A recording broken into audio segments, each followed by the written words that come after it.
RRR వంటి biggest block buster తర్వాత young tiger NTR craze కు దేవర రెమ్యునరేషన్ తక్కువే. కానీ ఆచార్యతో ఫ్లాప్ ఇచ్చిన కొరటాల పారితోషికం మాత్రం కాస్త షాకింగ్ గానే ఉంది.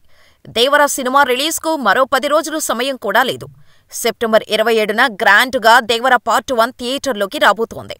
ఈ నేపథ్యంలో దేవర రెమ్యునరేషన్ గురించి సోషల్ మీడియాలో వైరల్ అవుతోంది. RRR సినిమాకు 45 కోట్ల పారితోషికం తీసుకున్న ఎన్టీఆర్ దేవర కోసం 60 కోట్లు తీసుకున్నట్టు తెలుస్తోంది.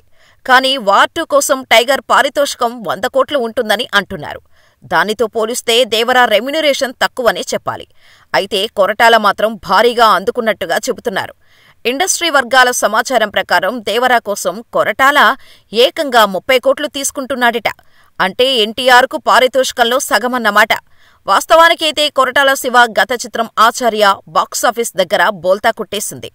దీంతో ఎన్టీఆర్ కొరటాలతో రిస్క్ చేస్తున్నాడా అని కామెంట్స్ వినిపించాయి. కానీ దేవర పారితోషికం చూస్తే ఆచార్య ఎఫెక్ట్ కొరటాల మీద పెద్దగా లేదనే చెప్పాలి.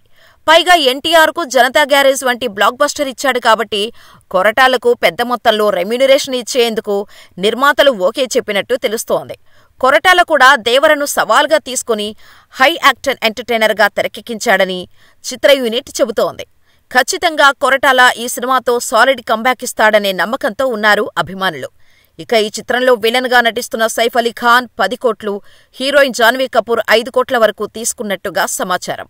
మిగతా ఆర్టిస్టులు సైతం భారీగానే పారితోషికాలు తీసుకున్నట్టుగా టాక్. ఈ చిత్రాన్ని దాదాపు 300 కోట్ల భారీ బడ్జెట్తో NTR arts, Yuvasudha arts banners సంయుక్తంగా నిర్మించాయి. మరి ఇంత భారీగా వస్తున్న దేవర ఎలా ఉంటుందో చూడాలి.